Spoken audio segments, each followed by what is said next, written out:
Hello friends, welcome back to my YouTube channel Saran's DIY. Useful and Aariwork videos பார்க்க மறக்காம நம்ம சேனலை subscribe பண்ணிக்கோங்க. பக்கத்துல இருக்க பெல் ஐகானை கிளிக் பண்ணிக்கோங்க. இந்த வீடியோல நம்ம சிம்பிளான ஒரு Aariwork டிசைன் தான் பார்க்க போறோம். சோ இதுக்கு neck pattern வந்து நான் pot neckல draw பண்ணி வச்சிருக்கேன். சோ உங்களுக்கு வேணும்ன்ற neck pattern நீங்க யூஸ் பண்ணிக்கலாம். அப்படி உங்களுக்கு pot neck pattern வேணும் அப்படி நினைச்சீங்கன்னா ஆல்ரெடி நம்ம சேனல்ல ஒரு லாங் வீடியோ நான் அப்லோட் பண்ணிருக்கேன். அந்த மெஷர்மென்ட் யூஸ் பண்ணி நீங்க உங்க ப்ளவுஸ்க்கு நீங்க இந்த மாதிரி pot neck draw பண்ணிக்கலாம். நெக்ஸ்ட் இப்போ நம்ம டிசைன்க்குள்ள போவோம். சோ நம்ம எப்பவும் எதில ஸ்டார்ட் பண்ணுவோம்? நம்ம லைன் draw பண்ணி வச்சிருக்கோம்னா அதுல வந்து zari லைன் கொடுப்போம். நீங்க லைன் மேலயும் draw பண்ணலாம் இல்ல லைனுக்கு குள்ளேயும் நீங்க draw பண்ணலாம். அவுட்டர்ல தான் போக கூடாது. சரியா? இப்போ வந்து நான் அந்த லைன் மேலயே வந்து கோல்ட் கலர் zari யூஸ் பண்றேன். என்ன zari பிராண்ட் யூஸ் பண்றீங்க நிறைய பேர் கேட்டிருந்தீங்க. சோ மம்தா பிராண்ட் யூஸ் பண்ணுவேன் அப்படினா டயாலஜி ரெண்டுத்துல எது வேணா யூஸ் பண்ணுவேன். சோ அத நான் மாத்தி யூஸ் பண்ணிப்பேன். ரெண்டுமே கொஞ்சம் குவாலிட்டி வைஸ் நல்லா இருக்கும். இது ஃபுல்லாவே வந்து கோல்ட் தீம்ல தான் பண்ண போறேன். Red colour blouse full gold தீம்ல தான் பண்ண போறேன். சோ இதுல காப்பரோ இல்ல வேற எந்த பீச் கலரோ நான் யூஸ் பண்ண போறது கிடையாது. சோ இந்த pot neckக்குலாம் பாத்தீங்கன்னா இங்க கொஞ்சம் நம்ம ஷார்ப்பா கொடுப்போம். அந்த நாட் நம்ம வந்து டை பண்ணுவோம் பாத்தீங்களா அந்த இடத்துல. சோ அந்த இடத்துல எப்படி டர்ன் பண்றது, அந்த பீட்ஸ் எல்லாம் எப்படி நம்ம ஹேண்டில் பண்றது அப்படின்றத நான் கிளியரா சொல்றேன். சோ இப்போ நம்ம zari லைன் கொடுக்கிறோம். சோ அந்த நம்ம வேணும்னா அந்த எது வரைக்கும் டில் எது வரைக்கும் நீங்க போணுமோ அது வரைக்கும் ஒரு லைன் டிரா பண்ணி வெச்சுக்கோங்க. நெக்ஸ்ட் அப்படியே டர்ன் பண்ணிக்கோங்க நீடில. இப்போ நான் டர்ன் பண்ணது பாத்தீங்கல. சோ அதே மாதிரி டர்ன் பண்ணி நீங்க கண்டினியூ பண்ணலாம். zari லைன் வந்து மொத்தமா நான் வந்து 3 லைன்ஸ் கொடுத்திருக்கேன். நீங்க 2 lines or 3 lines or 4 lines கூட நீங்க கொடுத்துக்கலாம். நல்லா திக்கா அழகா இருக்கும் பார்க்கிறதுக்கு. நெக்ஸ்ட் வந்து பாத்தீங்கன்னா sugar bead தான் யூஸ் பண்றேன். சோ நார்மல் sewing thread தான் யூஸ் பண்றேன். பேக் ஸ்டிட்ச் கொடுத்துட்டு அதுக்கு அப்புறம் ரெண்டு sugar bead-ஆ வச்சு ஸ்டிட்ச் பண்றேன். sugar bead வந்து நான் வந்து Presso brand தான் யூஸ் பண்றேன். சோ ரெண்டு sugar bead-ஆ வச்சு தான் நம்ம ஸ்டிட்ச் பண்ணனும். அந்த zariக்கு மேலயும் போய்ட கூடாது. அந்த லைன் வந்து கொஞ்சம் கோணலா அந்த மாதிரிலாம் போக கூடாது. ஏன் நம்ம வந்து ஃபர்ஸ்ட் zari லைன் வந்து ஸ்டிட்ச் பண்றோம் அப்படினு உங்களுக்கு ஆல்ரெடி நான் சொல்லிருப்பேன் நினைக்கிறேன். சோ டெய்லர்ஸ்க்கு வந்து கம்ஃபர்ட்டபிளா இருக்கும். அந்த இடத்துல ஸ்டிச்சஸ் பண்றதுக்கு பீட்ஸ் எதுவும் வந்து டிஸ்டர்ப் பண்ணாது. அதெல்லாம் வந்து இந்த மாதிரி நம்ம sugar bead லைனோ ஏதோ குடுக்குறப்போ அந்த லைன் வந்து ஈவனா பெர்ஃபெக்ட்டா வரும். இப்போ நம்ம zari லைன் கொடுக்காம அந்த sugar bead லைனை கொடுத்து பாருங்களேன் எங்கனா அது ஒரு மாதிரி கொஞ்சம் அன்கம்ஃபர்ட்டபிளா இருக்கும். அதுக்காக தான். நெக்ஸ்ட் வந்து நம்ம sugar bead-ஐ வந்து அந்த டிப் வரைக்கும் எப்படி எடுத்துட்டு போறோம் அப்படின்றத பாப்போம். சோ அங்க உங்களுக்கு எவ்வளவு கேப் இருக்கோ அது வரைக்கும் நீங்க ஃபில் பண்ணிடுங்க. ஃபில் பண்ணிட்டு நீடில் அப்படியே டர்ன் பண்ணாதீங்க. ஒரு குட்டி ஸ்டிட்ச் கொடுத்துட்டு அப்புறமா நீடில வந்து எந்த வேர்ட்ஸ்ல உங்களுக்கு போணுமோ அந்த சைடு நீங்க டர்ன் பண்ணிட்டு அகைன் ஒரு குட்டி ஸ்டிட்ச். இப்போ எந்த சைடு நீங்க டர்ன் பண்றீங்களோ அந்த இடத்துல ஒரு குட்டி ஸ்டிட்ச் போட்டுட்டு தென் நீங்க வந்து sugar bead-ஐ இன்சர்ட் பண்ணி ஸ்டிட்ச் பண்ணுங்க. அப்பதான் வந்து அந்த பீட் வந்து கரெக்ட்டா அந்த இடத்துல ஃபிக்ஸ் ஆயிருக்கும். நீங்க வந்து ஸ்டிட்ச் அந்த இடத்துல டர்ன் பண்ணிட்டு ஒரு ஸ்டிட்ச் கொடுக்காம அப்படியே நீங்க வந்து sugar bead வச்சு ஸ்டிட்ச் பண்ணீங்கனா ரிங்ல இருந்து ரிமூவ் பண்ணிட்டதுக்கு அப்புறம் பீட்ஸ் வந்து ஒரு மாதிரி அன்ஈவனா ஒரு மாதிரி லுக் வந்து அழகா இருக்காது. அதுக்காக தான். நெக்ஸ்ட் வந்து பாத்தீங்கன்னா பைப்பிங் thread எடுத்துர்க்கேன். இது வந்து ஸ்மால் சைஸ். இதுல பிக் சைஸும் வந்து கிடைக்கும். இப்போதைக்கு நான் பீட் வர்க்ல தான் வந்து லோட் ஸ்டிட்ச் கொடுக்க போறேன். அதுக்காக தான் இந்த பைப்பிங் thread எடுத்துர்க்கேன். சோ இதுக்கு வந்து நீங்க ஸ்மால் யூஸ் பண்ணாவே கரெக்ட்டா தான் இருக்கும். ஏனா பிக் வந்து ரொம்ப பெருசா தெரியும். இதுவே thread workக்குனா நீங்க பிக் சைஸ் வேணும்னாலும் யூஸ் பண்ணிக்கலாம். மோஸ்டா வந்து இந்த ஸ்மால் சைஸே கரெக்ட்டா தான் இருக்கும் எல்லாத்துக்குமே. நெக்ஸ்ட் வந்து ஃபேப்ரிக் glue எடுத்துர்க்கேன். சோ இப்போ வந்து இந்த இடத்துல நம்ம வந்து thread வந்து ப்ளேஸ் பண்ண போறோம். அதுக்காக ஃபர்ஸ்ட் நான் வந்து ஒரு ஒயிட் பென்சில் எடுத்துக்கிறேன். எடுத்துட்டு நான் லைன் டிரா பண்ணியிருக்கிறத பாருங்க. sugar bead-ஐ ஒட்டி நான் லைன் டிரா பண்ணல. கொஞ்சம் தள்ளி கொஞ்சம் லைக் அது மெஷர்மெண்ட்ஸ்லாம் எதுவுமே கிடையாது. கொஞ்சமா தள்ளி எடுத்துர்க்கேன். இப்போ பாத்தீங்கன்னா அதுக்கு மேல glue அப்ளை பண்றேன். glueவும் வந்து பாத்தீங்கன்னா பீடுக்கு நெக்ஸ்டே இருக்காது. கொஞ்சம் ஒரு 1 சென்டிமீட்டர்னு வெச்சுக்கோங்களேன். அந்த 1 சென்டிமீட்டர் தாண்டி வந்து இந்த மாதிரி அழகா வந்து glue அப்ளை பண்றேன். நெக்ஸ்ட் வந்து பாத்தீங்கன்னா பைப்பிங் thread எடுத்துர்க்கேன். சோ பைப்பிங் thread அந்த glue மேல வந்து நம்ம அழகா ஒட்டி விடணும். பொறுமையா இந்த மாதிரி ரெண்டு கை யூஸ் பண்ணி அந்த thread அதுக்கு மேல ஃபர்ஸ்ட் வெச்சிட்டு நல்லா பிரஸ் பண்ணி விடுங்க. அந்த glueல வந்து நல்லா அந்த பைப்பிங் thread-ம் ரெண்டும் வந்து கம்பைன் ஆகணும். ஓகேவா? சோ இப்போ வந்து அந்த டிப்ல நம்ம இப்ப ரிமூவ் பண்ணிடலாம். சும்மா உங்களுக்காக நான் வந்து இந்த மாதிரி மார்க்கர்ல ஒரு பாயிண்ட் வச்சிருக்கேன். வேணும்னா நீங்களும் இந்த மாதிரி பாயிண்ட் வச்சு கட்டர் யூஸ் பண்ணி கட் பண்ணிடுங்க. கட் பண்ணிட்டு எல்லாத்தையும் அட்ஜஸ்ட் பண்ணிக்கோங்க. glue வந்து நீங்க நிறைய glue ஒட்டிட கூடாது. லைட்டா கொஞ்சமா glue அப்ளை பண்ணனும். ஓகேவா? இப்போ கீழ் போஷனுக்கும் நான் அதே மாதிரியே பண்றேன். glue வந்து ரொம்பவே கம்மியா யூஸ் பண்ணனும். லைட்டா நம்ம ஒட்டணும் அப்படின்றதுக்காக. ஏனா இதுக்கு மேல நம்ம ஸ்டிச்சஸும் கொடுப்போம். ஓகேவா? இப்போ நல்லா glue நல்லா dry ஆயிடுச்சு. dry ஆனதுக்கு அப்புறம் தான் நீங்க வந்து வர்க்க ஸ்டார்ட் பண்ணனும். இப்போ பாத்தீங்கன்னா இருந்தாலும் நம்ம வந்து glue அப்ளை பண்ணியிருக்கோம். இருந்தாலும் இதுக்கு மேல ஸ்டிச்சஸ் கொடுப்போம். நார்மல் sewing thread எடுத்துர்க்கேன். ரெட் கலர்லயே எடுத்துர்க்கேன். சோ இப்போ பாருங்க. இப்போ அந்த டிப்ல வந்து ஒரு 2-3 ஸ்டிச்சஸ் அப்படியே பக்கத்துல கொடுத்துக்கணும். இப்போ நான் ஸ்டிட்ச் பண்ற மாதிரி பண்ணுங்க. இப்போ வந்து zigzag ஸ்டிட்ச் மாதிரி நம்ம கொடுப்போம். ஓகேவா. ஸ்டார்டிங்கில் மட்டும் கரெக்டாக அந்த மாதிரி ஸ்டிச் பண்ணுவேன். மற்றபடி ஜிக்ஸாக் ஸ்டிச் மாதிரி பேசிக்காக நிறைய ஸ்டிச்சஸ் உங்களுக்கு தெரியும்ல. இப்போ இங்கே ஸ்டிச் பண்ணுறேன், அகெயின் இந்த சைடு எடுத்துகிட்டு வரேன். ஸோ இப்போ அகெயின் அந்த சைடு எடுத்துகிட்டு போகணும், இங்கே எடுத்துகிட்டு வந்து ஒரு ஸ்டிச்சு அப்படியே த்ரெட்டை எடுக்கணும். ஸோ இந்த மாதிரி ஆப்போசிட் சைடில் ஒவ்வொரு ஸ்டிச்சு, இதுக்கு பேர் தான் ஜிக்ஸாக் ஸ்டிச்சுன்னு சொல்லுவாங்க. ஸோ இந்த மாதிரி எதுக்கு கொடுக்குறோம் அப்படின்னா, இருந்தாலும் வந்து நம்ம க்ளூ அப்ளை பண்ணி ஒட்டியிருக்கோம், இருந்தாலும் ஒரு சேஃப்டிக்காகவும் வச்சுக்கோங்க. இல்லைனா வந்து த்ரெட்டில் வந்து அங்கங்கே பிசுறு மாதிரி ஒன்று தெரியும், பார்த்தீங்கன்னா உங்களுக்கு தெரியும். அதெல்லாம் அவாய்ட் பண்ணுறதுக்காக தான் இந்த மாதிரி ஒரு ஸ்டிச் கொடுக்கறது. இப்போ ஃபைனலாக இந்த டிப்பில் என்ன பண்ணுறேன் அப்படின்னு பாருங்கள். ஸோ இங்கே நம்ம ஆல்ரெடி பாதி த்ரெட்டை வந்து கட் பண்ணிட்டோம்ல. ஸோ இப்போது இந்த இடத்துல வந்து த்ரெட் ரிமூவ் ஆகிற மாதிரி இருக்கும் நம்ம கட் பண்ண பிளேஸு. ஸோ இங்கே வந்து ஒரு 2-3 ஸ்டிச்சு வந்து கொஞ்சம் பக்கத்துலேயே நெருக்கமாக கொடுத்துடணும். ஸோ இந்த மாதிரி கொடுத்துட்டு ஃபைனலாக எண்ட் நாட் போட்டுடணும். ஏன்னா இந்த கட் பண்ண பிளேஸ்லலாம் வந்து த்ரெட்டு வெளியே தெரியும். ஸோ அதுக்காக தான் அங்கே வந்து 2-3 ஸ்டிச் வந்து கொடுக்கறது. ஸோ இப்போ அதே மாதிரி கண்டினியூ பண்ணணும். நம்ம இன்னொரு த்ரெட்டை வந்து இன்சர்ட் பண்ணியிருந்தோம்ல அந்த இடத்துல. ஸோ 2-3 ஸ்டிச் கொடுத்துட்டு அப்படியே வந்து ஃபுல்லாக அந்த லோடு நம்ம ஃபில் பண்ணி வச்சுருக்கோம்ல அந்த த்ரெட்டை. ஸோ அதுக்கு ஃபுல்லாத்துக்கும் நம்ம வந்து ஸ்டிச்சஸ் கொடுக்கணும்.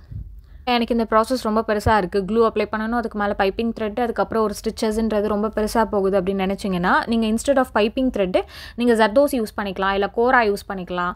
பைப்பிங் த்ரெட்டை நான் இப்போ பண்ணல, அதுக்கு பதில் நீங்கள் வந்து கோரா கூட யூஸ் பண்ணிக்கலாம். வந்து நம்ம ஃபில்லிங் பண்ண போகிறோம். இந்த பைப்பிங் த்ரெட்டே இப்போ தெரியாத அளவுக்கு நம்ம ஃபில் பண்ண போகிறோம். அதுக்கு தான் ஃபில்லிங் மெத்தட் அப்படின்னு சொல்லுவாங்க, இல்லை லோட் ஸ்டிச்சுன்னு சொல்லுவாங்க. இப்போ அந்த த்ரெட்டுக்கு பக்கத்தில் இன்னொரு லைனை ஒட்டி போடல, கொஞ்சம் கேப் விட்டு போடுறேன். ஓகேவா. இப்போ இந்த த்ரெட்டுக்கு மேலே ஒரு த்ரெட் எடுக்கிறேன் பாருங்கள், ஒரு குட்டி ஸ்டிச் கொடுக்குறேன்.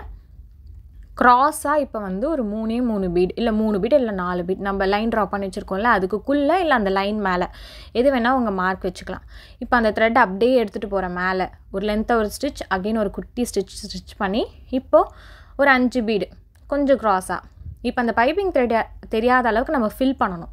அதுதான் இப்போ அகெயின் நான் மேலே கொண்டு போகிறேன், ஒரு லென்த்தாக ஒரு ஸ்டிச்சு, ஒரு குட்டி ஸ்டிச்சு. இப்போ வந்து நான் ஜூமில் காமிக்கிறேன் பாருங்கள் எவ்வளோ பீடு உங்களுக்கு ஃபில் ஆகுதோ. இப்போ எனக்கு ஒரு 5 பீடு வச்சு பார்க்குறேன், அது கம்மியாக இருக்குதுன்னு தோணுச்சுன்னா, இப்போ அந்த ஒயிட் கலர் லைன் மேலே கம்மியாக இருக்குதுன்னு தோணுச்சுன்னா ஒரு 6 பீடு வைக்கிறேன். இப்போது வச்சுட்டு ஸ்டிச் கொடுத்துட்டு லென்த்தாக அந்த த்ரெட்டை மேலே எடுக்கிறேன், ஒரு லென்த்தாக ஒரு ஸ்டிச், ஷார்ட் ஸ்டிச்சு.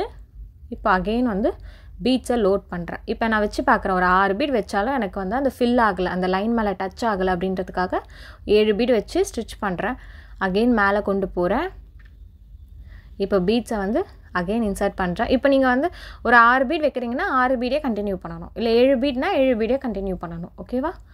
இப்போ பாருங்கள் அகெயின் நான் வந்து கீழே கொண்டு வரேன், ஒரு பீட்ஸ் இன்சர்ட் பண்ணுறேன், அந்த லைன் மேலே ஸ்டிச் கொடுத்துட்டு இப்போ வந்து கீழ் பக்கமாக வந்து அந்த குட்டி ஸ்டிச் கொடுக்கணும். இப்போ மேலே கொண்டு போகிறேன், மேல் பக்கமாக அந்த குட்டி ஸ்டிச்சு. இப்போ பீடு இன்சர்ட் பண்ணுறேன்னா நல்லா பாருங்கள், ஒரு ஸ்டிச் கொடுக்குறேன், அகெயின் இன்னொரு ஸ்டிச்சை வந்து கீழ் பக்கம் தான் கொடுக்கணும். இப்போ கீழேனா கீழே ஸ்டிச் கொடுக்கணும், அந்த குட்டி ஸ்டிச்சு சொல்கிறேன். மேலேனா மேல் பக்கம் அந்த குட்டி ஸ்டிச் இருக்கணும். அப்போ தான் வந்து உங்களுக்கு ஈவனாக வரும் அந்த பீட் ஃபில்லிங். ஓகேவா. இப்போ ஒரு ஸ்டிச் கொடுக்குறேன், அகெயின் கீழே ஒரு ஸ்டிச், இப்போ த்ரெட்டை எடுக்கிறேன், மேலே ஒரு ஸ்டிச் கொடுத்துட்டு இப்போ பீட்ஸை லோட் பண்ணுவேன். ஸ்டிச்சு கீழே ஒரு குட்டி ஸ்டிச்சு, அப்புறம் அப்படியே த்ரெட்டை எடுக்கிறேன், மேலே ஒரு ஸ்டிச். ஸோ இந்த மாதிரி தான் நீங்கள் பண்ணணும். ஃபுல்லாத்துக்கும் ஃபில்லிங் வந்து நீங்கள் கம்ப்ளீட் பண்ணணும் இதே மெத்தட் யூஸ் பண்ணி. ஸோ அந்த நீங்கள் ஞாபகம் வச்சுக்க வேண்டிய விஷயம் என்னென்னா, பீட்ஸை லோட் பண்ணுறீங்க, கீழ் பக்கம் நீங்கள் வந்து ஸ்டிச் கொடுக்குறீங்கன்னா கீழே கொடுக்கணும், மேலே எடுத்துகிட்டு போகிறீங்க த்ரெட்டுனா மேல் பக்கம் அந்த குட்டி ஸ்டிச் இருக்கணும். ஓகேவா. ஸோ அந்த லைன் ஒன்று ட்ரா பண்ணிவிட்டு அந்த லைனுக்குள்ளேயே அந்த ஃபில்லிங் வந்து கரெக்டாக இருக்கணும். பீட்ஸ் வந்து ஈவனாக 6 பீட்ஸ் எடுக்கிறீங்கன்னா 6ஏ கண்டினியூ பண்ணணும். ஸோ கொஞ்சம் அதிகமாக அதுக்கப்புறம் ஒரு 7 பீடு இல்லைனா 6 பீடு அந்த மாதிரி பண்ணிங்கன்னா ஈவனான ஃபினிஷிங் கிடைக்காது. இந்த மாதிரி பீட் லோட் ஸ்டிச்சோ இல்லைனா த்ரெட் லோட் ஸ்டிச்சோ எது கொடுத்தாலும் அந்த க்ராஸ் வந்து நீங்கள் இப்போ நான் பீட்ஸ் வந்து ஸ்ட்ரெயிட்டாக ஸ்டிச் பண்ணவே இல்லை, பார்த்தீங்கன்னா உங்களுக்கு தெரியும் நல்லா க்ராஸாக ஸ்டிச் பண்ணுறேன். ஸோ இந்த மாதிரி க்ராஸாக வந்து ஸ்டிச் பண்ணுறப்போ தான் அந்த ஃபினிஷிங் அந்த லுக் வந்து ரொம்ப அழகாக பர்ஃபெக்டாக வரும். நெக்ஸ்ட்டு இப்போ வந்து இந்த டிப்பில் வந்து நம்ம எப்படி ஃபில்லிங் பண்ணுறோம் அப்படின்றத பார்ப்போம். ஸோ இப்போ வந்து வேணும்னா நீங்கள் வந்து பீட்ஸை வந்து ரெடியூஸ் பண்ணிக்கலாம் இந்த இடத்துல, இல்லைனா நீங்கள் எக்ஸ்ட்ராவும் வந்து ஆட் பண்ணிக்கலாம். ஓகேவா. நான் ரெகுலராக வந்து சேமாக அந்த ஈவனாக நம்ம கொடுத்துருக்க த்ரெட்டு கொடுத்துருக்கோன்னா அந்த இடத்துல நம்ம சொன்ன மாதிரியே நம்ம கண்டினியூ பண்ணணும் பீட்ஸ் எல்லாம். பட் இந்த இடத்துல கொஞ்சம் நம்ம இன்னொரு த்ரெட்டை வந்து ஜாயின் பண்ணியிருக்கோம்ல, ஸோ அதுக்காக நீங்கள் வேணும்னா ஆட் பண்ணிக்கலாம், இல்லைன்னா ரெடியூஸ் பண்ணிக்கலாம். இப்போது நான் வந்து ஆட் தான் பண்ண போகிறேன். இப்போ அந்த 2 த்ரெட்டையும் சேர்த்து ஒரேடியாக நான் வந்து பீட்ஸை வச்சு கவர் பண்ண போகிறேன். ஓகேவா. வேணும்னா நீங்கள் வந்து ஒரு பீடு ஃபஸ்ட்டு கவர் பண்ணிவிட்டு நெக்ஸ்ட்டு த்ரெட்டை வந்து அகெயினும் கவர் பண்ணலாம். நான் 2த்தையும் சேர்த்து ஒரேடியாக கவர் பண்ணுறேன். ஸோ பாருங்கள், அதே க்ராஸ்லி அதே மாதிரி அந்த க்ராஸில் கொண்டு போகிறேன். பட் ஆனால் அங்கே ஸ்ட்ரெயிட்டாக தான் வரும் மோஸ்ட்டாக. ஸோ அந்த ஸ்ட்ரெயிட்டாக அந்த இடத்த மட்டும் ஃபில் பண்ணிடுறேன். ஸோ அந்த லோட் ஸ்டிச் தெரியாத மாதிரி நம்ம வந்து ஃபுல்லாக அப்படியே நான் வந்து ஃபில் பண்ணுறேன். வேணும்னா ரெடியூஸ் பண்ணிடுறேன். பாருங்கள், அந்த இடம் அந்த கேப்புக்கு ஏற்ற மாதிரி நம்ம வந்து ஃபில் பண்ணுறோம். ஸோ டில் அதே மாதிரி எண்டு வரைக்கும் பண்ணிடுறேன். நெக்ஸ்ட்டு பாருங்கள், நெக்ஸ்ட்டு இப்போது கீழே இருக்கிற பீட்ஸை தனியாக ஃபில்லிங் பண்ணுறேன். ஸோ அதுவும் அதே மாதிரி ஃபஸ்ட்டு ஒரு பீட் எடுக்கிறேன், க்ராஸ் கொடுக்குறேன், அகெயின் ஒரு ஸ்டிச்சு, நெக்ஸ்ட்டு திருப்பி பீட்ஸை வந்து இன்சர்ட் பண்ணுறேன். கொஞ்சம் எனக்கு அங்கே கேப் தெரிஞ்சுது, அதனால் அதை மட்டும் ஃபஸ்ட்டு ஃபில் பண்ணிவிட்டு நெக்ஸ்ட் நான் அப்படியே கண்டினியூ பண்ணுறேன். ஸோ இங்கே எப்படி நம்ம க்ராஸ் எடுத்தோமோ அதே மாதிரி ஃபஸ்ட் ஸ்டார்டிங்கில் வந்து வேணும்னா நீங்கள் கம்மியான பீட்ஸ் யூஸ் பண்ணலாம். அங்கே இருக்கிற கேப்பை பொறுத்து நீங்கள் வந்து அதே மாதிரி ஃபில் பண்ணணும். ஓகேவா. இப்போ அகெயின் கீழே கொண்டு வரேன். கொண்டு வந்து ஒரு குட்டி ஸ்டிச் கொடுத்துட்டு அகெயின் அப்படியே பீட்ஸை எடுத்துகிட்டு போயிட்டு லோட் பண்ணுறேன். அப்புறம் ஒரு ஸ்டிச். ஸோ அப்படியே வந்து கீழே நீங்கள் கண்டினியூ பண்ணணும். அவ்வளோதான். இங்கே வந்து பெரிய வந்து டிஃபிகல்ட்டாலாம் இருக்காது. ஸோ இதை கம்ப்ளீட் பண்ணிட்டதுக்கப்புறம் ஃபைனலாக அந்த லோடுக்கு பக்கத்துலேயே நான் வந்து சுகர் பீடு ஒரு லைன் கொடுக்குறேன். இப்போ வந்து சில பேருக்கு வந்து லோட் ஸ்டிச் பீட் லோட் ஸ்டிச்சாக இருந்தாலும் சரி, இல்லை த்ரெட் லோட் ஸ்டிச்சாக இருந்தாலும் சரி, சில பேருக்கு ஃபினிஷிங் வராது. இப்போ எனக்கு பார்த்திங்கன்னா நல்லா பர்ஃபெக்டாக வந்திருக்கு. ஸோ இந்த ஈவனாக அந்த லைன் நம்ம ட்ரா பண்ணியிருந்தோம்ல, அந்த லைனுக்கு பக்கத்துலேயே நான் கரெக்டாக வந்து லோடு கொடுத்துட்டேன். இருந்தாலும் ஒரு லைன் சுகர் பீட் கொடுக்குறேன். அப்போ தான் பார்க்க வந்து ஃபினிஷிங் நீட்டாக அழகாக இருக்கும். நீங்கள் வந்து அன்ஈவனாக நீங்கள் வந்து லோட் ஸ்டிச் கொடுத்தாலும் இந்த மாதிரி ஒரு லைன் சுகர் பீட் லைன் கொடுத்துருங்க. எதாக இருந்தாலும் சுகர் பீட் லைன் கொடுத்தீங்கன்னா அதை மேட்ச் பண்ணிடலாம். அவ்வளோ பெருசாக தெரியாது நீங்கள் பண்ண மிஸ்டேக்ஸோ எதுவுமே. நெக்ஸ்ட்டு இந்த இடத்துல வந்து ஸ்டோன்ஸ் தான் யூஸ் பண்ண போகிறேன், கிளிப் ஸ்டோன்ஸு. அதுக்காக வந்து ஃபஸ்ட் ஸ்டார்டிங்லேருந்து நான் ஸ்டோன்ஸ் ஒட்டி வர போகிறதில்ல. இப்போ நான் இந்த மிட் இருக்குது பார்த்தீங்களா, அந்த பாட்னெக்கோட நாட் கட்டுவோன்னு சொன்னல, அந்த இடத்துலேருந்து தான் ஸ்டார்ட் பண்ணுவேன். அப்போ தான் வந்து ஸ்டோன்ஸ் எல்லாம் ஒட்டுறப்போ ஈவனாக இருக்கும். நான் கிளிப் ஸ்டோன்ஸ் தான் எடுத்திருக்கேன். ஸோ அது வந்து பார்த்திங்கன்னா 18x8 சைஸு கிளிப் ஸ்டோன்ஸ் இது எல்லாமே. ஸோ இந்த இடத்துல வந்து ஒரு கிளிப் ஸ்டோன் எடுத்து டைமண்ட் ஷேப்பில் ஒட்டுறேன். ஏன் நான் ஃபஸ்ட்டு ஸ்டார்டிங் இந்த இடத்துலேருந்து பண்ணுறேன்னா, நீங்கள் ஸ்டார்டிங்லேருந்து நீங்கள் எடுத்துகிட்டு வந்தீங்கன்னா அந்த கேப் வந்து இந்த இடத்துல வந்து கொஞ்சம் எதனா மாறிடும். ஸோ இந்த இடத்துல எதுவும் ஸ்டோன்ஸ் ஒட்ட முடியாமல் போயிடும். அதுக்காக வந்து நான் எப்பயும் வந்து இந்த மாதிரி பாட்னிக்கோ இல்லை டிஃப்ரெண்ட்டாக வேறு எதனா நெக் பேட்டர்ன் யூஸ் பண்ணேன்னா எப்பயுமே அந்த கட்டிங் பாட்லேருந்து நான் ஸ்டார்ட் பண்ணுவேன் ஸ்டோன்ஸ் ஒட்டுறது. ஸோ இதுக்கு வந்து வேணும்னா நீங்கள் மெஷர்மெண்ட்ஸ் எதனா வச்சு யூஸ் பண்ணிக்கோங்க. ஃபஸ்ட்டு 2 ஸ்டோன் நான் ஒட்டினேன். இதுக்கு எதுக்கும் நான் மெஷர்மெண்ட்லாம் எதுவுமே பண்ணல. 2 ஸ்டோனுக்கு நடுவில் எவ்வளோ கேப் இருக்குது அப்படின்னு கேட்டிங்கன்னா எனக்கு தெரிஞ்சு 1 சென்டிமீட்டர் ஒரு 2 சென்டிமீட்டர் இருக்கும்னு நினைக்கிறேன். நான் எதுவும் மெஷர் பண்ணலை. நான் அப்படியே வந்து சும்மா ஒரு ஃப்ளோவில் வந்து ஒட்டி விட்டுட்டேன். நெக்ஸ்ட் வந்து இப்போ நான் சுகர் பீட் லைன் தான் கொடுக்க போகிறேன். இப்போ நம்ம ஸ்டோன்ஸ் ஒட்டணும்ல, அதுக்கு பக்கத்துலேயே வந்து சுகர் பீட் லைன் 2 சுகர் பீடாக வச்சு ஸ்டிச் பண்ணுறேன். ஸோ இந்த இடத்துல நிறைய பேர் மிஸ்டேக் பண்ணுவாங்க. பிகாஸ் அந்த ஸ்டோன்ஸ் இருக்கிற இடத்துல அவங்களுக்கு பிரச்சனை இருக்காது. ஸ்டோனுக்கு இன்பிட்வீன் கேப் இருக்குது பார்த்தீங்களா, தெரியாமல் அந்த கேப்குள்ளே வந்து கொஞ்சம் அந்த சுகர் பீட் லைன் வந்து க்ராஸாக போயிடும், இல்லை அந்த கேப்குள்ளே வந்து ஸ்டிச் பண்ணிவிடுவாங்க.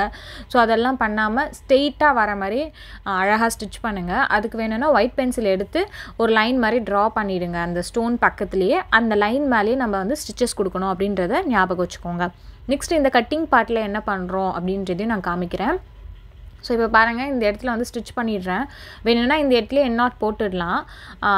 நான் அப்படியே என்ன பண்ண போகிறேன்னா, இப்போ அந்த ஸ்டோன்ஸ்க்கு இன்பிட்வீன்லேயும் நான் சுகர் பீட் லைன் தான் கொடுக்க போகிறேன். ஸோ அதுக்காக நான் அப்படியே வந்து டர்ன் பண்ணிடுறேன். ஸோ இங்கே எனக்கு கேப் இருந்தது. நம்ம ஸ்டிச் பண்ணுறது தான் எல்லாமே. வேணும்னா இப்படி டர்ன் பண்ணியும் நீங்கள் எடுத்துகிட்டு வரலாம், இல்லை அதே இடத்துல எண்ணாட்டும் போட்டுடலாம். நான் ஸோ அப்படியே வந்து ஃபில் பண்ணிடுறேன். அந்த கேப்பையும் சரி, நம்ம ஸ்டோன்ஸ்க்கு இன்பிட்வீனில் சுகர் பீட் லைன் தானே கொடுக்க போகிறோம், அப்படியே நம்ம ஃபில் பண்ணிவிடுவோம் அப்படின்ட்டு அப்படியே நான் ஃபில் பண்ணிட்டேன். அப்புறம் வந்து இப்போ இந்த சைடும் நான் வந்து ஒரு 4 சுகர் பீடை வச்சு ஸ்டிச் பண்ணிவிட்டு எண்ணாட் போட்டுடுறேன். ஸோ இப்போ இங்கே இடத்துல கேப் இருக்குது. ஸோ இந்த இடத்துல கேப்பை ஃபில் பண்ணுறதுக்கு ஒரே ஒரு சுகர் பீடை வச்சு ஸ்டிச் பண்ணுறேன். என்னோடய கேப் அதிலே ஃபில் ஆகிடுச்சு. இல்லை உங்களுக்கு கொஞ்சம் பெரிய கேப்பாக இருந்ததுன்னா ஒரு 3 mm பீடோ இல்லை 4 mm பீடோ ஏதோ ஒன்று பீடை வச்சு ஃபில் பண்ணிவிடுங்க அந்த இடத்துல. அவ்வளோதான். இப்போ அகெயின் அப்படியே கீழே வந்து அந்த ஸ்டோன் செயின் அந்த ஸ்டோன்ஸ் எல்லாம் ஒட்டியிருக்கோம்ல, அதுக்கு பக்கத்தில் வந்து சுகர் பீட் லைன் கொடுத்துட்றேன். நெக்ஸ்ட் வந்து 3 mm பீடை வந்து சுகர் பீட் லைனுக்கு நெக்ஸ்ட் வந்து நான் 3 mm பீடை வந்து ஸ்டிச் பண்ணி வச்சுட்டேன் ஆல்ரெடி. இப்போ நீங்கள் ஸ்க்ரீனை பார்த்தாவே உங்களுக்கு தெரியும் நான் என்ன பண்ணியிருக்கேன் அப்படின்ட்டு. 2 3mm பீட்க்கு மிடில் வந்து ஒரு 3mm பீட் ஒரு சுகர் பீட் வச்சு ஸ்டிச் பண்ணி எண்ணாட் போடுறேன். நெக்ஸ்ட் வந்து ஆல்டர்னேட்டிவாக அது கேப் விட்டுடுறேன் 2 3mm பீட்க்கு நடுவில். நெக்ஸ்ட் இருக்கிற 3mm பீட்க்கு நடுவில் வந்து ஒரு 3mm பீட் ஒரு சுகர் பீட். நெக்ஸ்ட் வந்து கேப் விட்டுடுறேன். அகெயின் அதுக்கப்புறம் வர பீட்ஸ்க்கு வந்து 3mm பீட் சுகர் பீட் வச்சு ஸ்டிச் பண்ணுறேன். ஸோ ஒவ்வொரு இடத்துலையும் இந்த மாதிரி கேப் விட்டுட்டு நான் வந்து ஃபில் பண்ணிகிட்டே போகிறேன். ஸோ இது பார்க்க வந்து அழகாக இருக்கும். ஃபினிஷிங் வந்து ரொம்ப கிராண்டாகவும் தெரியும், ஒரு ரிச்சான லுக்காக இருக்கும். ஸோ இதே மாதிரி ஃபுல்லாத்துக்கும் பண்ணிடுறேன். நான் இப்போ வந்து 3mm பீட் யூஸ் பண்ணியிருக்க இடத்துல நீங்கள் வேணும்னா 4mm பீட்ஸ் கூட யூஸ் பண்ணிக்கலாம். நான் என்ன நினச்சேன்னா ஆல்ரெடி நம்ம லோட் ஸ்டிச் கொடுத்துருக்கோம், அதுவே கொஞ்சம் ஹெவியாக இருக்கும் ஹைலைட்டாக. நெக்ஸ்ட் வந்து கிளிப் ஸ்டோன்ஸும் வந்து 8x8 சைஸ் யூஸ் பண்ணியிருக்கோம், அதுவும் கொஞ்சம் பெரிய சைஸ். ஸோ ஃபைனல் லைன் வந்து எப்படி இருக்கட்டும்னா கொஞ்சம் சிம்பிளாக இருக்கட்டும், கொஞ்சம் சின்ன பீட்ஸ் யூஸ் பண்ணலாம் அப்படின்னு சொல்லிட்டு நான் 3mm பீட் யூஸ் பண்ணியிருக்கேன். இல்லை உங்களுக்கு அதுவும் நல்லா ஹெவியாக வேணும் அப்படின்னு நினச்சிங்கன்னா நீங்கள் 4mm பீட்ஸ் கூட யூஸ் பண்ணிக்கலாம். இப்போ நெக்ஸ்ட்டு இப்போ ஸ்டோன்ஸ் நம்ம ஒட்டி வச்சுருக்கோம்ல அந்த கேப்பில் வந்து ஃபில்லிங் பண்ண போகிறேன். அதுக்காக 4 சுகர் பீட்ஸ் யூஸ் பண்ணி ஃபில்லிங் பண்ணிவிட்டு அப்படியே அந்த த்ரெட்டை எடுத்துக்கிறேன். வேணும்னா நீங்கள் ஒவ்வொன்றுத்துக்கும் எண்ணாட்டும் போட்டுக்கலாம். நான் அப்படியே வந்து த்ரெட்டை எடுத்துகிட்டு எதுக்கு ஒவ்வொன்றுத்துக்கும் எண்ணாட் போட்டால் கஷ்டமாக இருக்கும். இப்போ ஒரு 4 பீட்ஸ் வச்சு ஃபில் பண்ணிவிட்டு அகெயின் அந்த த்ரெட்டை வந்து இந்த மாதிரி குட்டி குட்டி ஸ்டிச்சஸாக அங்கே கொடுத்துட்டு அப்படியே லென்த்தாக த்ரெட் எடுக்கிறேன். ஒரு குட்டி ஸ்டிச்சு. இப்போ வந்து 4 பீட்ஸை இன்சர்ட் பண்ணுறேன். 5 பீட்ஸ் ஏதோ ஒன்று, ஒரு குட்டி ஸ்டிச்சு. அகைன் அப்படியே த்ரெட் எடுக்கிறேன், ஒரு குட்டி ஸ்டிச் கொடுத்துட்டு அதுக்கப்புறம் நீங்கள் பீட்ஸை வந்து ஃபில் பண்ணணும். பாருங்கள் நான் எந்தெந்த ஸ்டிச்சஸ் எப்போ எப்படி கொடுக்குறேன் அப்படின்றத நல்லா நோட் பண்ணுங்கள். இப்போ லென்த்தாக எடுக்கிறேன்னா ஒரு ஸ்டிச், அகெயின் ஒரு குட்டி ஸ்டிச் கொடுத்துட்டு தான் நான் பீட்ஸை வந்து லோட் பண்ணுறேன். பீட்ஸை லோட் பண்ணிவிட்டு ஒரு ஸ்டிச்சு, அகெயின் ஒரு குட்டி ஸ்டிச் கொடுத்துட்டு த்ரெட்டை எடுக்கிறேன், ஒரு குட்டி ஸ்டிச்சு. இப்போ வந்து பீட்ஸை லோட் பண்ணுறேன். இங்கேயும் ஒரு குட்டி ஸ்டிச் போட்டுட்டு லென்த்தாக த்ரெட் எடுக்கிறேன், ஒரு குட்டி ஸ்டிச். அகெயின் பீட்ஸை லோட் பண்ணுறேன், ஒரு குட்டி ஸ்டிச் கொடுக்குறேன், அப்புறம் த்ரெட் எடுக்கிறேன். அப்புறம் அப்படியே அதே மாதிரி கண்டினியூ பண்ணணும். ஸோ எங்கெங்கே நான் எந்தெந்த மாதிரி ஸ்டிச் கொடுக்குறேன் அப்படின்றத நோட் பண்ணி பார்த்துட்டு அதுக்கப்புறம் பிகினர்ஸ் வந்து ஃபில் பண்ணுங்கள். இதுதான் ப்ளவுஸோட ஃபைனல் லுக். ரொம்பவே அழகாக இருந்தது, ரொம்ப கிராண்டான ஒரு லுக்காக இருந்தது. நம்ம லோட் ஸ்டிச் கொடுத்துருக்கோம், பெரிய பெரிய ஸ்டோன்ஸ் யூஸ் பண்ணியிருக்கோம், ரொம்பவே அழகாக இருந்தது. ஸோ ஃபைனல் லுக் பார்த்தீங்கன்னா பாட் நெக் இந்த மாதிரி தான் இருந்தது. நாட்டெல்லாம் ஃபிக்ஸ் பண்ணி ரொம்பவே ப்ரிட்டியாக இருந்தது. ஸோ ஸ்லீவ்க்கும் நான் இதே பேட்டர்ன் தான் யூஸ் பண்ணியிருக்கேன். ஹேங்கிங் பீட்ஸ் ஃபிக்ஸ் பண்ணியிருக்கேன். அதோட வீடியோ ஆல்ரெடி நம்ம சேனலில் இருக்குது, அதையும் செக் பண்ணிக்கோங்க. இந்த மாதிரி நிறைய ஆரி ஒர்க் ப்ளவுஸ் டிசைன் பார்க்கணுன்னா மறக்காம நம்ம சேனலில் சப்ஸ்கிரைப் பண்ணிக்கோங்க. பக்கத்தில் இருக்க பெல் ஐக்கானும் கிளிக் பண்ணிக்கோங்க. தேங்க்ஸ் ஃபார் வாட்சிங்.